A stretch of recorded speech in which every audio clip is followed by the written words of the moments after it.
Friends, মই অৰুণজ্যোতি আৰু আজি আপোনালোকক মই দেখাম আপুনি আপোনাৰ ঘৰতে বহি কেনেদৰে গুগল মেপৰ সহায়ত আপোনাৰ এৰিয়াৰ ট্ৰেফিক চাব পাৰে। আহক চাই লওঁ। তাৰ কাৰণে আপুনি মেপ এপটো অ'পেন কৰিব।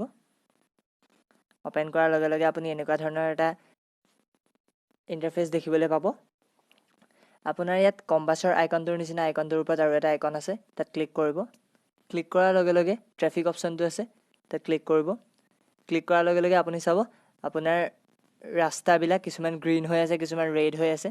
যোনবিলাক ৰাস্তা ৰেড হৈ আছে তাত ট্ৰেফিকটো বেছি আছে, আৰু যোনবিলাক ৰাস্তা আপোনাৰ গ্ৰীণ হৈ আছে সেইবিলাক ৰাস্তাত ট্ৰেফিকটো কম আছে।